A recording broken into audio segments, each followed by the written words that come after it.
Dr.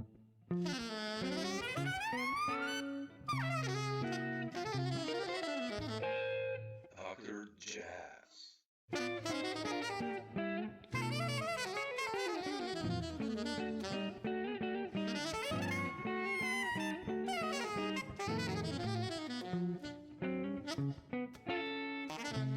Man, Jason, thanks for Dr. finding the time. Jazz. Appreciate it. Of course. Thanks for being interested and inviting me. I appreciate that.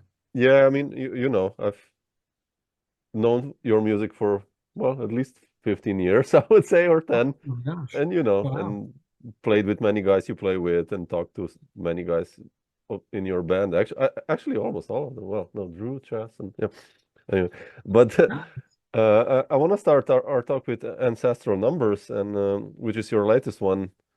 And then you did the dub version, which I really dig, by the way. Oh, nice. I'm glad you Uh, listened to that. y- That was a it's labor quite of love. it's quite cool actually. But what's the story behind the new album? And it's entitled kind of Volume One or Part One also. And Yeah. can you tell me a little bit about the project? And Sure. There's two volumes to it right now. Ancestral Numbers 1 and Ancestral Numbers 2 is about to come out in October. oh, Um, yeah, my music in terms of composing and improvising and playing, for a long time I've drawn from different kinds of inspirations to develop structures and approaches. Sometimes things are really quite, logical and really detailed in terms of the structure, but sometimes things are much more, metaphorical or loose and broad, kind of a feeling. So there's a long arc. There's been a long arc. I've storytelling has been a big part of my music for a long time, and a few albums ago, Greek and Roman mythology was part of that kind of storytelling idea. I mean, I really get that from being a jazz musician and the idea that when we improvise, we tell yeah, stories. definitely. Yeah. So I've been looking for inspiration with that in different ways. And then little more recently, I was looking more toward the kind of natural environment and the relationship between places and memory and community. And I realized this a while back. A lot of this was pointing toward an investigation of ancestry and Mm, family and the way in which, we all kind of create connections with one another, sometimes blood relatives, sometimes mentors or heroes and sheroes. Um, so, uh, a little more recently, the passing of my maternal grandmother, who was really young when I was born, she was in her 30s. When she passed away a few years ago, it got me thinking a bit about the way my music kind of relates to my family, both people I know that are alive today, but also people from the past. So this project is really a kind of poem, a love story or a mm. love poem to my family, trying to write music that is inspired by them, but really is a bit more of an invocation into my sound worlds. So if I were to write a kind of, radio drama or something like that, about my family, inviting them into my sound worlds, that's what this project really is about. Mm. How did this influence your writing? When I listen to your tunes, like you said, Yeah. these are Yeah. long compositions sometimes, or Yeah. they go into Malachi different. really Yeah, long. Malachi is like 14 or something. And Yeah, Malachi, what's funny about Malachi is that it's an episodic piece. And quite a few years ago, I got really obsessed with episodic pieces. So I had a problem. I couldn't write a piece that was, shorter than like 15 minutes. Everything was so long. They would just keep unfolding like one section to the next.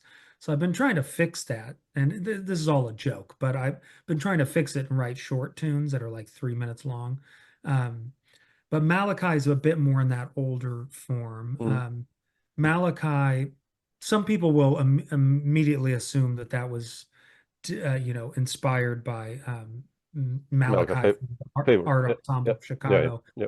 But actually, it's my, I think, third great grandfather on my mother's side. His name was Malachi. He lived in the South in Arkansas. And it's inspired by his life and sort of dedicated to him. So part of what I've done in the project is I've looked back in my ancestral record and, looked for narratives, little storylines that could inspire narrative form in music, like the ups and downs in the music.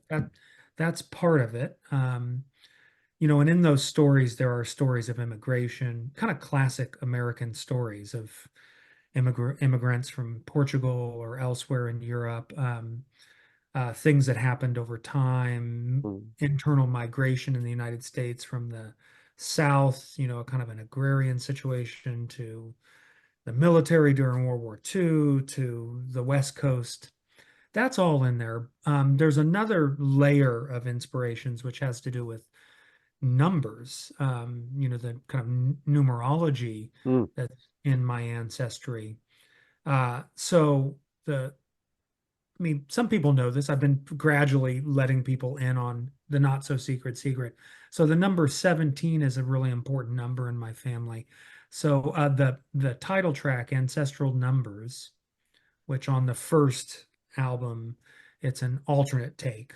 The second album of the pair has the original take on. The number 17 is at the core of that piece, like compositionally, and the sort of structure that I've built for improvising to take place within is related to the number 17.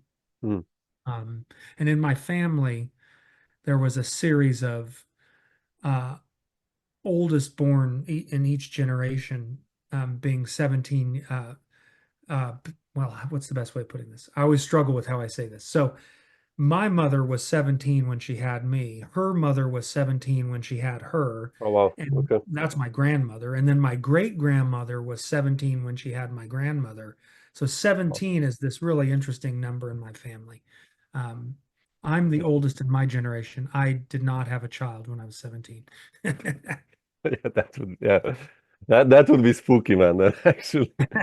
It was spooky enough to discover this, and I Oh think man, that's scary almost. Yeah. it goes back one generation further than that. So there's this sequence of each new generation starting when the parent was 17 years old. Bizarre. Like, how do you usually write when how do you start a tune actually? With a line or with a harmonic progression or a rhythmical? What's your process usually? I mean, or Well, for this project, I'll put it like that. yeah, I mean this project is it's like a little microcosm of the processes that I've developed over the years. All of us who have a life in music and in composition, everyone I know that composes uses whatever possible tools they can develop, and I'm no different. Sometimes there might be a melody or even just an interval that is kind of haunting me in some way, or a rhythm or a groove. Most of what I write starts, kind of as an earworm or something, like a little musical idea that just is sticking to me in some way. And my own personal coping mechanism with that is actually to write a piece based on that musical idea that is haunting me. Um, so most of my pieces start with really small little ideas that then, like a grain of sand, turn into a kind of much bigger composition, a pearl of some sort. Um, and this goes even, to the more kind of conceptual ideas that the pieces are based off from, the way that the number 17 turns into a groove, for instance, in Yep. ancestral numbers. It started with a concept of 17, and then, over a number of months, I was experimenting with different ways of dividing 17 and what it would feel like if that became the basis for a groove. So it wasn't really about pitch at that point. It was just simply, kind of like a backbeat oriented groove. Like Yeah. how can you divide 17 into a bunch of different ways? Um, and it turns out that this is one way. Da, da, da, da, da, da, da, da, da, da, da, da, da. Like there's a very specific set Yeah. of rhythmic subdivisions that become the 17. Interesting. what about the band? I mean, I know Michael and Chess and Drew Yeah. are in the Janus ensemble already, and go back a long way. And Yeah. this time it's a smaller group. Like, what does this mean for you? And your relation with these players? I mean, obviously they're all monsters on their instruments. Like, what does that mean to you? Well, I mean, first and foremost, it's an incredible privilege and honor to be able to make music and to kind of be playful kids with such amazing musicians and Yeah. people. I mean, the child's mind approach is really important to me, and combined with tremendous skill that's been developed over decades. It's sort of wild what can happen when all that comes together. So it's been a couple albums that projects that I've actually kind of condensed things down with the Janus Ensemble. So in 2020, I released 3 albums. One of those albums was a Janus Ensemble project that was just a quartet, the album was called Harmonic Constituent. Yeah. And playing in smaller ensembles is really what my background. That's where I come from. Mm. And over time, the Janus Ensemble turned into a large conglomeration of musicians. And I still love writing for larger ensemble. In fact, I'm writing right now. I'm in the midst of a big band project that's dedicated to Yusef Lateef, Oh, really? Oh, wow. Beautiful, man. who I got to know at the end of his life out here in Western Massachusetts. Really. But I've been working on these large ensemble pieces for a while, and I'm going to finish the album's worth of material up in actually this month, August, this coming month. So anyways, the trajectory recently with the Janus Ensemble has been to kind of break things down into smaller groupings. So the quartet record I made in 2020, that had Joshua White on piano and Drew and Chess. So this project, I really wanted to bring Michael back on board. And each of these musicians I have a long history with. When I came out east from California back in 2008, Already. Yeah. Okay. I put together a group that had Drew Gress in it. That was very specific, and I really wanted to work with Drew. I was a big fan of his music, and I had heard him on a bunch of albums, but I was specifically a fan of his the stuff he's led and Irrational Numbers, and that's the band with Vinny and Monder, man, that's killing the exactly. It's so good, isn't it? It's so good. The compositions, I mean, yeah. So that was something I really had in mind when I moved out east. But Chess and I started playing together, ironically, in New York, even though we're both from Sacramento, California, or that region. We didn't know each other back then. And I think our paths kept sort of crisscrossing in the Bay Area and Los Angeles, that Southern California. We didn't know each other until out east here. And Chess is such an incredible drummer. He has instincts that other drummers don't have. He's an incredible straight ahead player, but also his background has deep roots in punk rock and all sorts of other things. So I really value his instincts. It's incredible. And Joshua White is from the San Diego area in California, where I didn't know. Okay. And I met him when he was a teenager. And we've known each other for probably 20 years, something like that.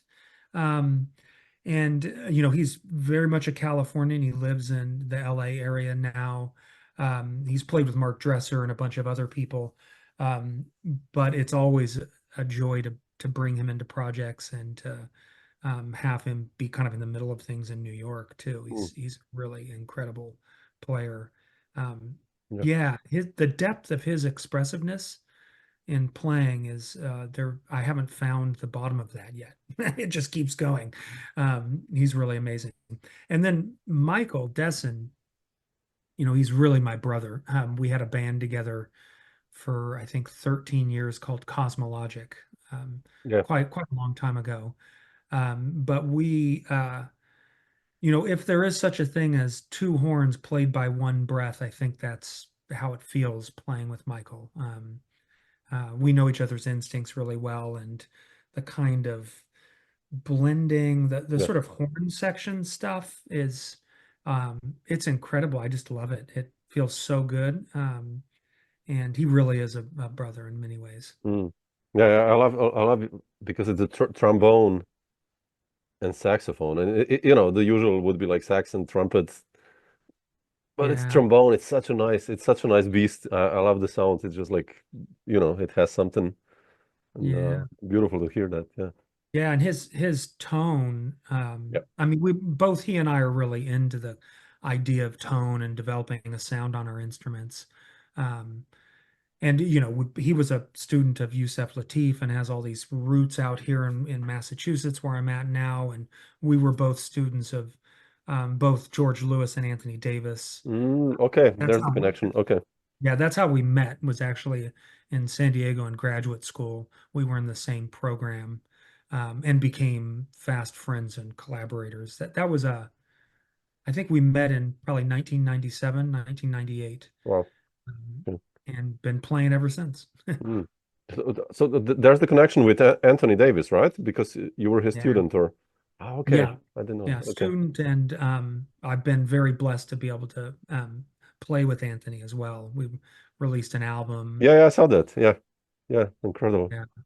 Ah, Um, The interesting. last time I saw Anthony, though, was at the Metropolitan Opera in New York City last fall for his for the Met was performing his first opera. Yeah, I saw that. Yeah, Um, that was incredible. pretty amazing, sitting in that audience. And then I found him during one of the intermissions, standing just by himself and one other person, Henry Threadgill.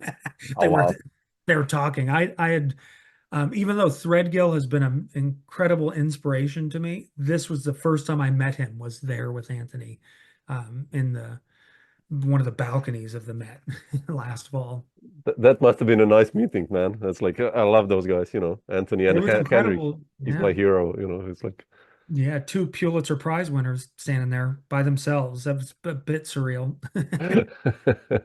like you come from the Bay Area, right? And Yeah. uh, what got you excited actually initially for jazz? You mentioned George Lewis and Anthony Davis, obviously the generation before you, really creative minds. But Yeah. how did you start with jazz? I mean, did you have like a moment that you heard like, I don't know, Coltrane or Duke or someone and said like, shit, I want to do Yeah. that? Or So that's a good question. There are always, contexts, and we all come from communities, and I'm no different than that. I grew up in the Sacramento area, which is, about an hour and a half away from San Francisco, to the east. I grew up in the foothills of these really incredible mountains, the Sierra Nevada mountains. Mm, I actually spent most of my childhood and adolescence in a small town called Folsom of Johnny Cash fame, like mm, Folsom Prison mm. Blues. I grew up right next to the prison, not in it, thankfully, but next to it. And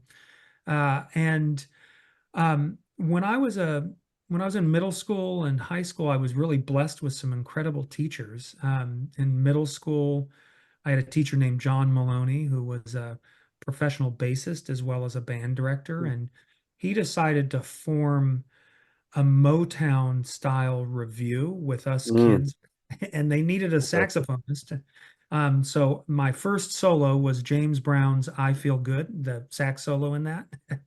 Um, and then just a few years after that, when I was in high school, the director at Folsom High, who just retired recently, he is a professional jazz saxophonist, and he turned me on to Charlie Parker and all sorts of great Okay. things. And I was very lucky at that time in the Sacramento area. There was a really thriving jazz scene. So in the late 80s and early 90s, a really thriving scene that Really? that Wow. supported a bunch of musicians that worked at full time as a musician. So I started studying with people in the local scene and sitting in on their gigs, and then by the end of high school, I was playing gigs as well. And I mean, you can't make this stuff up. Like, one of the people who had a regular gig, like every Tuesday night or whatever it was was John Chakai, the saxophonist. Really? Wow. Yeah, he happened to live in the area. Wow, man. Okay, that's I'll never forget that feeling of seeing him. Like I would go back and I kept seeing him. I'm like, this music seems different. And he had this group that had multiple electric guitarists, kind of like Prime Time, actually. yeah. Um, but all the other concerts or gigs were like standards, jazz standards. So here's this person. I was like, he has a thick accent. I couldn't, his music was coming from this other place, and I kept going like week after week. And then I had this moment where I realized, oh, he's on John Coltrane's Ascension. So my 16-year-old self had this sort of epiphany. And the next Tuesday, I went and I introduced myself and I told him how much of a privilege it was to meet him. And after that, I ended up playing with him years later. But that was the kind of scene that was happening in Sacramento. It doesn't really exist anymore. No. There's a bunch of musicians still there, but hardly any concerts happening. How did you then get involved into the scene and your relationship to George Lewis and Anthony Davis? I mean, I listened to Tandem, and they're like, I mean, you have like Michael we mentioned, and then Peter Kowald, who's like, Yeah, yes. how he ended up there, I really want to ask you, because Yeah, tell me I'm from about it. Europe, and he's one of the giants in European jazz. In the States, maybe he's not so Yeah. known, but like, what's the story first with George and Anthony? How did you hook up with those guys?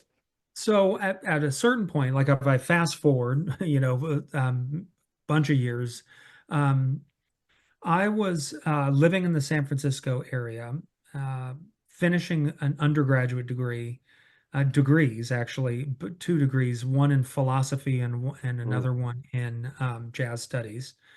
And I was up in Sonoma County, just north of San Francisco. And I had an incredible mentor there, a bassist and composer named Mel Graves. He's no longer alive, but an incredible mentor. And I started thinking about graduate school, and I was playing a lot of music by this point. I was a really busy gigging musician in the San Francisco area, and I was looking to make some changes, basically to readjust my relationship to like commerce and music making, and to try to find a better balance, or a balance that suited me more, so that I was thinking more like an artist and a little bit less like perhaps like a gigging music, a gigger or something like that. So I had started to talk to Mel about it, and he turned me on to the graduate program at UC San Diego, and his connection, because he had gone there when he was younger. He was actually classmates with Mark Dresser. They were friends and classmates at the same time in the 70s, I think it was. So Mel connected me up with Bert Turetsky, who is a legend of contrabass. And speaking with Bert the first time, he said, because of my interests in philosophy and improvisation, he connected me up with George Lewis. So my first conversation with George, 1 second we're talking about improvisation, the next second we're talking about Husserl and phenomenology and Wittgenstein and language games, like philosophy, and it turns out that George Lewis has besides an honorary degree, I think he has a couple honorary degrees. His degree that he has is actually it's a bachelor's in philosophy from Yale. I didn't know that. Wow. He doesn't have a music degree. Wow, really? I didn't know that. It's incredible. That's incredible. Yeah. So we kind of first connected as I was thinking about graduate school and a new kind of experience, which is exactly what happened when I went to UC San Diego. I was in a really interdisciplinary program called Critical Studies and Experimental Practices. It was in the music department, and I, crafted my own program of study, or at least focus, that was part ethnomusicology, part musicology, part improvisation studies and composition, and sort of everything that I am now is basically just like majoring in what I do. But Anthony Davis was there as well. So George and Anthony became my mentors Wow. basically immediately. Um, I had no other plans for graduate school. It was just one of those things like continue being a professional musician or continue doing that, but with a different kind of focus, which is what has led me down the path that I've been on since then. Did you immediately start leading bands on the West Coast, or? Yeah, and I had already been leading my own trio and Mm. various groups of various sizes when I was living in Sonoma County in the San Francisco area, and I was also super active as a side person playing in a bunch of different groups. Um, in fact, toward the end of my time in the Bay Area is when I was first Groundation, this very well known touring reggae band from California was formed, and I was one of the original members Oh, on really? Wow. Yeah. saxophone. And yeah, that band is one of the first. I mean, it wasn't the first time I went to Europe playing, but the most extensive touring I've done in Europe was with Groundation over a number of Oh, years. well. Amazing. Um, uh, yeah, in fact, I think I went to Slovenia once. Really? Oh, we had a reggae festival. Yeah. Yeah, I was like on just the edge of Slovenia near Yeah. Croatia. I Yeah. can't Yeah. even Yeah. remember it was a Yeah. Yeah. tiny town. Socha, in That Tolmin. sounds right. Probably you played there because I played in a reggae band for 15 years as well. So maybe we played in the same festival actually. So bizarre.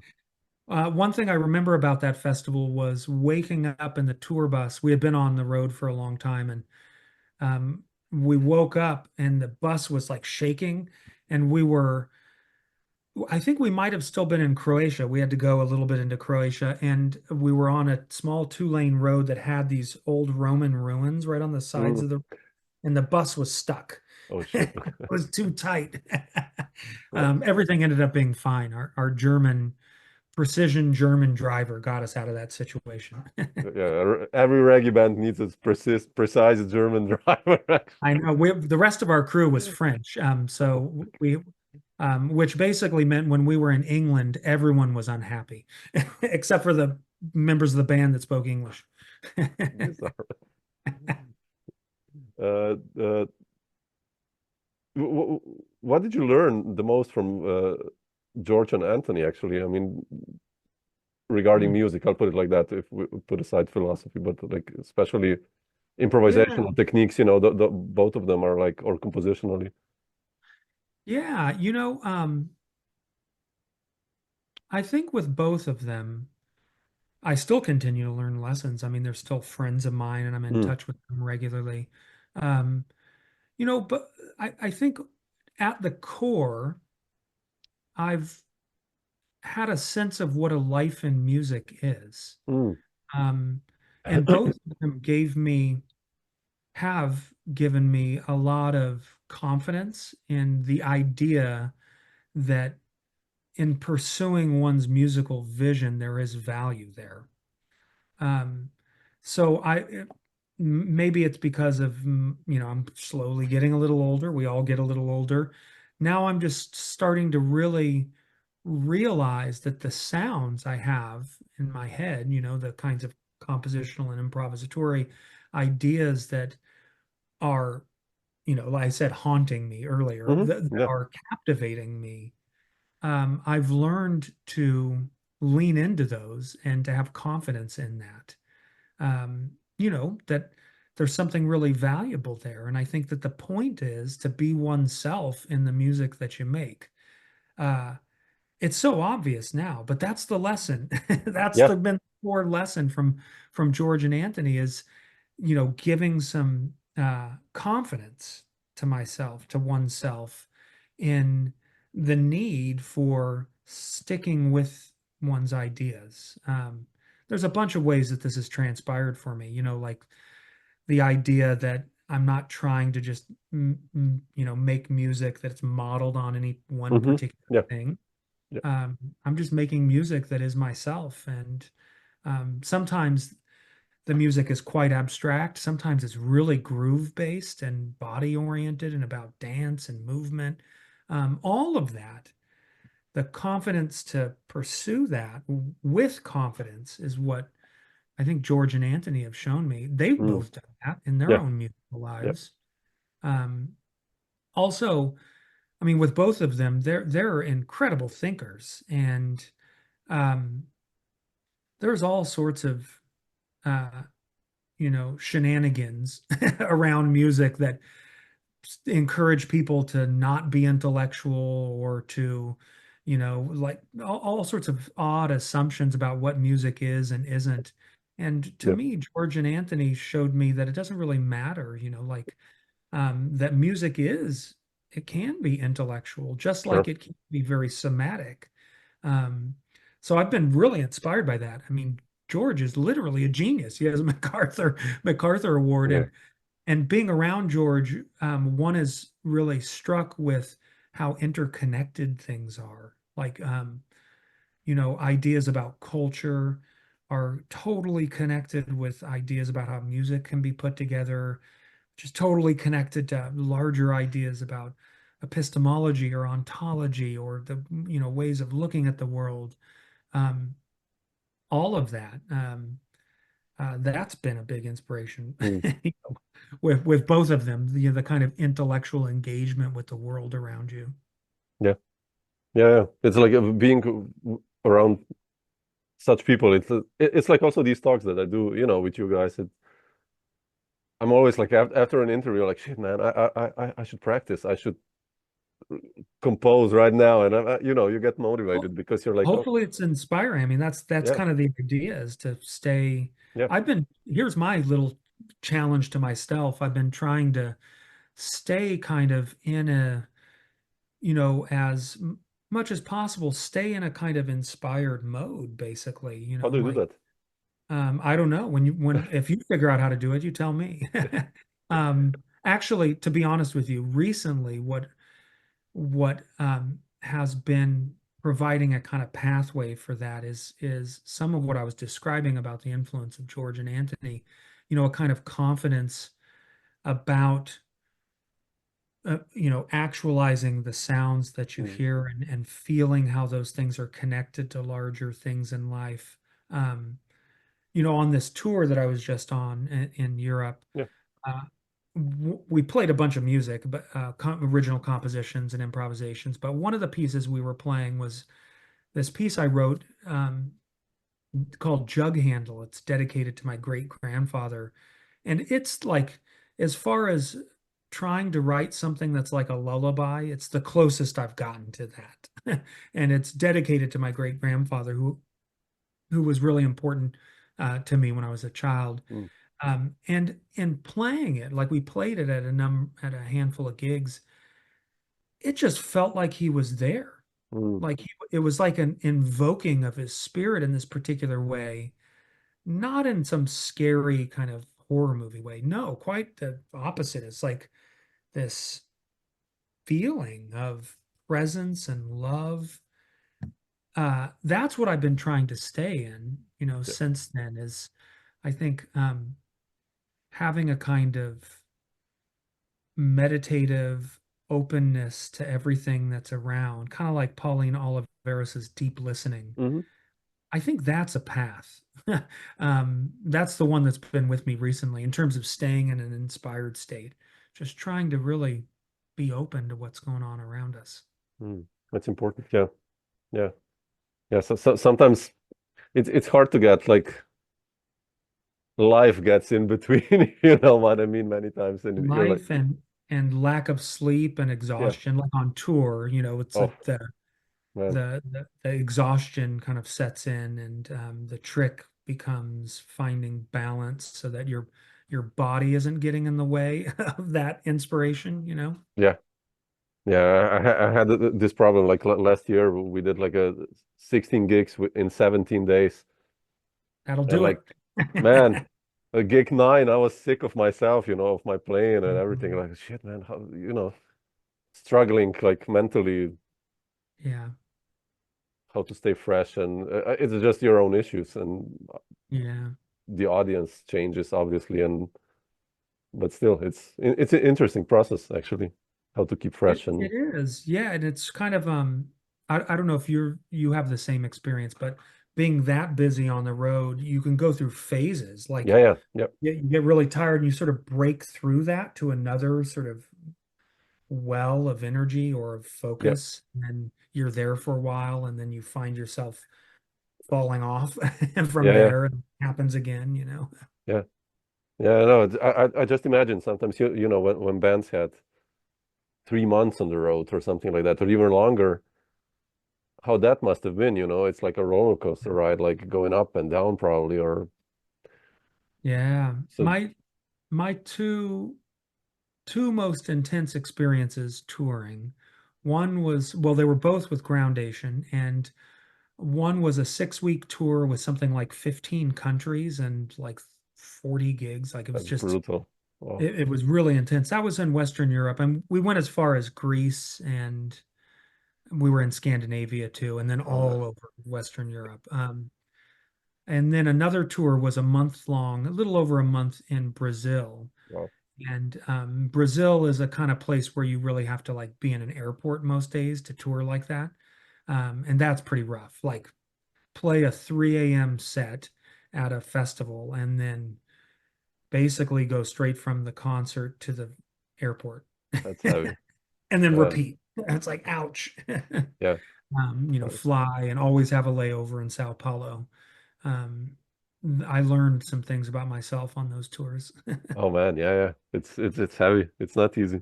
Like Tim Burns said, like once we were talking, he said we're basically paid to travel. Yeah, and you play for free. That's what a friend of mine would say. Play for free, paid to travel. Yeah, sometimes it feels like that, but yeah. Yeah. But uh, Jason, how did you decide to move from the West Coast to the East Coast since you were kind of making already a name and playing gigs on the West Coast? Like, what was the main reason? Yeah, I mean, in many ways, I'm a Californian. I mean, I like to, and I say this with a lot of humility, but people like Charles Mingus and Eric Dolphy and even people like Charles Lloyd alive today. And, these are Californians in one way or another that went to the East Coast. Um, so, in many ways, I see myself as part of a lineage Hmm. of Californians that include people like Horace Tapscott and all sorts of people. When I was in college, I got to know Joe Henderson a little bit. He was living in the Bay Area, and there's a really incredible tradition of forward-thinking jazz and creative music from California.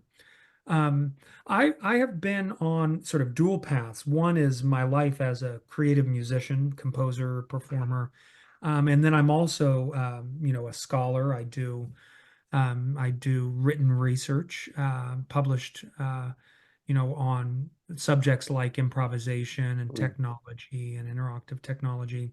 And then I'm also a teacher. So I've been teaching for quite a while.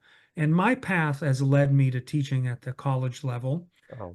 That started quite a while ago. So it was actually a teaching job, a research and teaching job that lured me out of San Diego. San Diego is a very hard place to leave because the weather gets better in the winter. Yeah. One of those types of places. So this incredible small liberal arts college called Amherst College um, offered a position that basically suited me exactly, kind of artist scholar position. I mean, this is what I have now. 16 years later, Well, I was recently promoted to full professor. I've been through the whole kind of tenure process and all of that. Yeah, but I'm an artist scholar, and I care a lot about teaching, and I teach courses in jazz and popular music, a bunch of other things too. And those I define really openly. Um, so this position at Amherst College is what lured me away from San Diego. And there were a number of reasons why it was interesting to me. One was the nature of what the position was. It was basically what I do. Um, but also, Amherst is part of a consortium of 5 institutions. mm, Um, it's called Five Colleges Incorporated. They're all individual, separate institutions, but they come together in this way. And other faculty that have taught or that were teaching when I arrived. I think they were, they were all done by the time I got here. But Archie Shep was at UMass Amherst. Yusef Latif was at UMass Amherst and at Hampshire College. When I arrived, Marty Ehrlich was teaching Really? Okay. at Hampshire, a dear friend of mine. Mark Dresser was teaching there right before Marty. My friend Michael Dessen was teaching there before, well, when Mark was there. Marion Brown lived in this area. Really.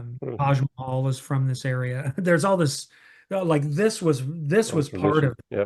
the appeal, was entering a really incredible new community of music makers and thinkers and teachers. And New York is nearby, and Boston, and those really are my those are my communities now of collaborators. You mentioned New York. How did you get involved with the players in New York and entering the scene? Like such incredible players in the Janus ensemble, like Yeah. all of my favorites actually, and many I've played with, and I love those guys and their music. How did you get involved in the scene and getting to know people? You mentioned chess already before, and that you wanted to play with Drew. Like, how did this start for you? Yeah, so at the point at which I moved out east here, I was already deeply engaged with the New York scene. I had played in New York and in Boston as well, some to a limited degree. When you're 3,000 miles away on the West Coast and in your 20s, you're not getting there that often unless you find ways to do it. And I had done some of that. I also had a number of friends from California who had already moved there. People like Liberty Ellman, Oh, yeah. I knew from the Bay Area, and a bunch of other folks too that were already there. So the stage was set, so to speak. And when I moved out here, I started collaborating with some folks in collaborative projects that were not led by me. Started playing with people in Boston and in New York, both. In Boston, Charlie Colhase, who recently released an album, he was one of the first people I got to know. I actually got to know him from afar. He's a radio personality, a DJ, and has had a radio program for a long time. So when I was in San Diego, out of the blue, he wrote to me and said, "Jason, I love your music. Let's trade CDs." So that's how it started, like 10 years before I moved out here. So when I first got here, I immediately was part of projects in Boston and in New York to a certain degree. It's a little further away. And then I started booking things under my own name. I played at the Stone and some other places down in Brooklyn. And then my first Janus ensemble, the Two Faces of Janus, I decided to record that, which has Rudresh Mahantapa, a friend of mine, on it. And I was really excited about that. He's a monster, yeah. And I kind of knew Vijay Iyer a little bit from California. He has connections out there. And so things just sort of naturally grew, and I got to know different people in the New York scene. So as I started to develop more working relationships with people, it was a pretty easy next step to start to really strategically think about, what kinds of music, what kinds of collaborators I wanted in my projects. So I met Bill Lowe in Boston. He was part of the Makonda project that I was playing with, and he plays tuba and bass trombone. And then I met Marcus Rojas. He came with Dave Douglas to Western Mass to play in this trio with Donnie McCaslin. It was crazy, just the three of them. It was so good. Oh, wow. It was really, really good. The music was so good. So then I realized, oh, wait a second, these guys have played with Threadgill, and I love Very, Very Circus. And a very simple idea about, it's actually a production concept about taking two tubas, composing a kind of hocketed line between them, and separating them in a stereo mix so that you can hear this really, if you listen carefully to Teresian symmetry, you can, and resonant geographies, you'll hear this kind of writing in the Okay, way. I have to re-listen again. Yeah. Okay. Yeah, I mean, it's something you need to listen with Good headphones on. But headphones. Yeah. that was inspired by the idea that, oh my gosh, these guys played with Threadgill, and then I could have them both play in my group, and I could write for them in this particular way that Threadgill had explored years earlier. And I was exploiting the concept, like Hmm. taking the idea and then trying to push it further. Um, so that's one of the ways that like Marcus Rojas and Bill, the reason why that came about was because of Interesting. that Threadgill. Yeah. Um, Yeah. and Threadgill and luck, just serendipity, meeting certain musicians. Mm. Yeah, and there's sort of a story behind everybody there, in that band. JD Perrin. Yeah, man, talk about an underrated guy. I want to JD, talk to JD. He's like, what, but I cannot find his contact anywhere, man. You, I've got his email oh somewhere. man, please His send it to phone me. Like, number. he's one of JD, the underrated guys. Like, really on. JD's incredible. In fact, he was playing in the orchestra at the Metropolitan Opera for Okay. Anthony Davis's ex. I met JD the first time back in San Diego. Um, he was part of the orchestra, and I recorded with him actually on Anthony Davis's opera called Tanya, Mm. about the kidnapping of Patricia Hearst. Um, I don't know which. Anthony has probably 8 or 10 operas now, and this was like number 3 or 4 or something like that. And we recorded for Koch International, the record Mm. label, and JD was part of that band, which was incredible. I mean, that band had Bert Turetsky playing bass, Jerry Hemingway on Wow. drums, um, JD, Michael Desson was playing trombone. There was so many great people in that orchestra. But I met JD back then, which was probably 2002 or something, Already. Yeah. and fell in love with him, basically. I mean, who he is as a person, Yeah. Yeah. his, I mean, he plays so many instruments and with such a deep sense of soul and virtuosity. It's just amazing. I mean, I Mm. can't overstate it really. So JD was on my radar for a long time. I Mm. wanted to record with him and write in a particular way for him. And we did it. It was great. Yeah. So each member of the band has Has a these different. history. Yeah. George Schuler, drummer that I still play with from time to time in different collaborative situations. But I had him and Chess Smith on drums at a Yeah. certain point, That's amazing. uh, Yeah. which was like, it was like, the devil on one shoulder and an angel on the other. um, they played so well together. It's just like I actually remember moments in the session for Teresian Symmetry where we're listening back, like we just recorded a take and we're listening back, and I look over and both Chess and George are kind of like going cross-eyed, like who's playing, what is going on, like in the control room. One of my favorite memories actually is them kind of just like becoming one in this strange way. It's I love that with two drummers. There's like one really cool album by Malaby, and he has Mhm. Mike Serin and Tom Rainey. And it's Yeah, just like, there's man, two. what's going on there? It's like two Yeah. beasts, and yeah, I love two drums. If they complement each other, like Chess and George doing all these guys, that's beautiful. Yeah, Yeah, and the complimenting really comes from the differences, yeah, yeah, exactly. the Yeah, ways in which they're different people and make exactly. different choices in the moment. Yeah, exactly.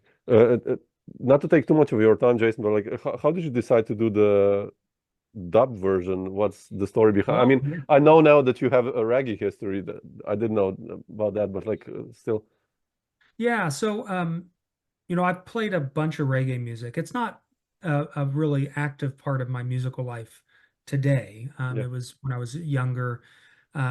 Groundation, I was part of the whole crew that started Groundation. Um, that was in Sonoma County and north of San Francisco, the whole Bay Area scene. And then in San Diego, I played with a handful of reggae groups, Mm. including one that I still miss playing in, a group called Elijah Emmanuel and the Revelations. Elijah Emmanuel is this incredible Panamanian-born American Check it out. singer-songwriter, guitarist, singer. It is incredible, like roots reggae in Espanol. Really? Oh, I have to check it out. He's from Cologne, Panama, originally. Um, that was some really, really good music. So my friends, the core of Groundation, these are my old college buddies. Now most of the people are not in the band. The lead singer, the leader of the band, has continued the band, but most of us are not in it anymore. Um, Among many other things that we did in that group was really, you know, we did a deep dive in the overlap between improvisation and kind of a jazz sense Yep. and roots reggae, like bringing all that together. And dub was really kind of one of the most fertile, like, it is the place where all that stuff can come together, like dubbing a tune, like in the moment Yeah. on stage with 20,000 people watching or something like that. It's literally what we were doing. Um, so improvisation, coming from the background that I have as a creative musician doing the so-called jazz tradition, that's what we were all deploying when we were playing that version of roots reggae and Mm. groundation. Um, there was nothing being held back. I mean, we were really being improvisers while playing roots reggae music. So that's always stuck with me. And I kind of always felt like, I mean, this is what I did with the Ancestral Numbers. I went to my dear friend, Marcus Urani, who has done a bunch of producing, and he was the keyboardist, pianist in Groundation. We played in so many different kinds of bands together, hip hop bands, all sorts of stuff, jazz groups and jazz gigs. And I went to him and I said, Marcus, I've for a long time I've been wanting to bring my creative music life together with this other kind of thing, with reggae and the creative possibilities with reggae. And I think I finally have a track that would be great to just like dub out, just like actually do a full dub treatment. And I went to him in particular because I knew he could hear it all in this way. So he did it. He listened to it. He's like, "Oh man, this is going to be really interesting," and he did a dub version. And it was just perfect. Um, and then he went. I mean, we went to a friend of ours, Jim Fox, who is a legend in the producing world, like recording and producing world of reggae. He's in Mm. Washington D.C. And he's produced and dubbed all of the Jamaican legends, Israel Vibration, Mm. all of those folks. So he mastered it for us, and I'm just stoked with how it came out. I don't know, I want to do more of that, but it Yeah, takes would be very, cool. Yeah, very yeah, particular kind of yeah, tune to do yeah. that with. Yeah, I love it starts with Drew, I think, like do do do do do do, and then it's like what? Yeah, It's really exactly. cool. Yeah, yeah, really cool. I don't think that's the first probably dub track that Drew is on ever, or I Yeah, might be wrong. I don't know, but I probably would be surprised if there was another one. He hasn't said anything about it yet. no. Yeah. And it's really uncommon. I can't even think of an example of sort of a creative jazz recording being dubbed Hmm. from the like real dub perspective in reggae. No, I just don't No, I really mean, yeah, know examples. There are people that come to improvised music with a dub perspective, like Bill Laswell, a bunch of yeah, other yeah, people. But I just haven't seen anything like this. yeah. It's got to exist. um, Ever since we did it, I've been saying it's got to exist. And so maybe I'll run into something that's similar someday soon. But it's a nice thing to pursue. Like maybe it would be nice to hear a whole album of your tunes and like in this style. It's quite interesting. It's different, so that's different is great, of course. So Yeah, it may beautiful. happen. Yeah, It may happen. I've got beautiful. I've got things in my mind's ear that are, a number of tunes that could be Good work. treated in a kind of Yeah, dub way like that. beautiful. Uh, Jason, you mentioned like the Ancestral Numbers 2 is coming out in October. What are still your plans for this year? Do you have a plan to bring this band to Europe also, or? There's nothing in the immediate works for Europe, although I was daydreaming this last tour. I was with some other friends, a collaborator of mine, Scott Walton, the bassist that was in Cosmologic, and Christopher Robin Cox, a trombonist who I actually I hadn't seen him since 1998, and he lives Oh, in Budapest now. So we were kind of the core of what was happening in Europe just now. But I was definitely daydreaming about bringing the band, the Janus amazing, yeah. Ensemble, over. We're doing a week-long release tour in the U.S. Northeast in October. Okay. So we're going to be starting the tour at I-Beam in Brooklyn, which is this great Mhm. artist-run space. And then we're playing out here in Western Massachusetts on a fantastic series called Pioneer Valley Jazz Shares. That's a concert series based on the farm share model. Wow, beautiful. So people become shareholders and then they're the audience. And we're also playing in Boston and in New Haven, Connecticut at the Firehouse 12 Mhm. series. And we're going down to the Washington, D.C. area and playing at this great little, it's a recording studio by day and venue by night called Tonal Park Studios. Mhm. Beautiful. Uh, so we got a short little week-long tour, but that's kind of our big shebang after the second album is released. And there are more in the works. I'm imagining Ancestral Numbers uh, uh, Okay. um, Yeah, being a project that lives for quite a long time. So there will eventually be a 3 and 4. beautiful. Uh, I think the next release will be a double album that is a 3 and 4. Mm. Um, but at its core, Ancestral Numbers is this meditation on ancestry and genealogy, and it's an ongoing Yeah, compositional project. beautiful. My other ongoing project is called For Yusef Latif, and the big band Oh yeah, that's project what you I've said. been Yeah. working on. That's part of that project. It's just one sort of slice of it. But Yusef, Dr. Latif was a big inspiration of mine over the years, and then a colleague in the Mm. 5 colleges when I first got here. And his book called A Repository of Scales has been Hmm. an important touchstone for inspiring some composing, and the composition project for Yusef Latif is based on that. Will you also record then this Um, the big band, or yeah, probably, that's right? that's Yeah, the yeah, idea. yeah. A little less than a year from now, the plans Fantastic. are Beautiful. to somehow cajole a whole group of 17 or 18 feline friends, the cats, into a studio together at the same time That's after a number of rehearsals, of course. yeah, yeah. I've been Beautiful. gradually debuting pieces for big band through a Boston-based project called the New England Jazz Collaborative, which is a composers collective, Mm. a big band project. And we've been doing reading sessions and concerts, like public concerts, and I've That's fantastic. premiered 4 of the pieces already. Um, and that's acting as kind of the core of the project right now. Fantastic. Sounds exciting, man. Beautiful. Thanks. Jason. Trying to keep inspired. Yeah, yeah, I see. You're busy. You're a busy man. That's beautiful.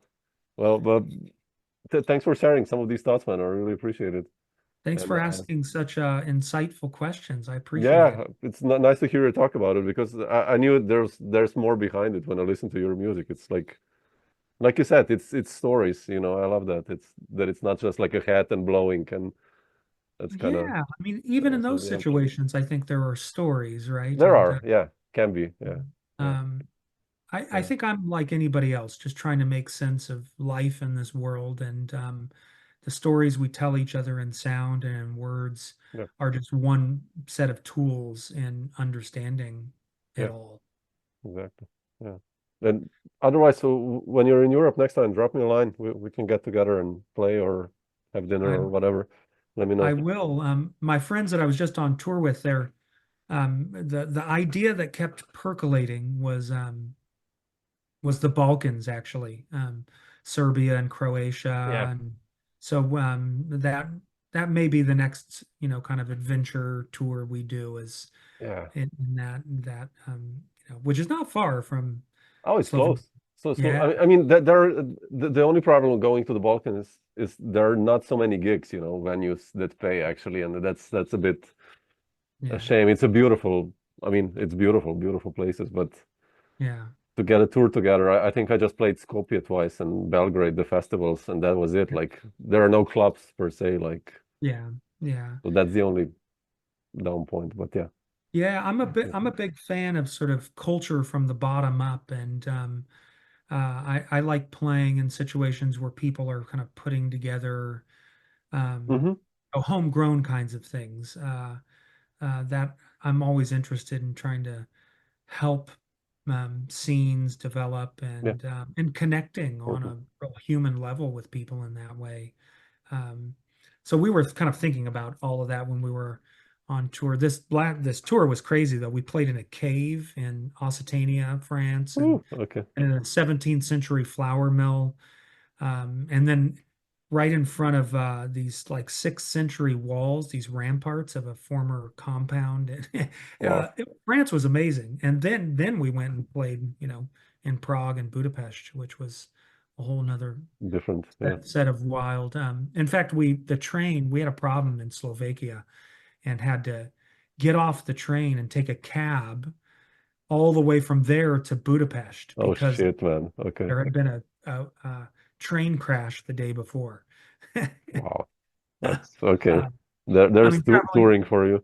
yeah, exactly. I mean, Yeah. exactly. And thankfully, it's not like California where it's an 8-hour drive to the next city, like, an hour and a half, and you're You can do a tour. from Yeah. the cornfields of Slovakia to Budapest. Yeah, yeah. Exactly. Yeah, that should be like the title of your autobiography, actually, if you ever write it. Yeah, exactly. That's a nice. On the dirt next to the railroad tracks to Budapest. Exactly. But cool.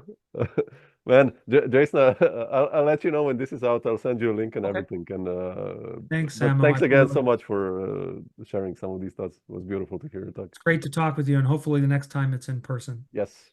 Cool.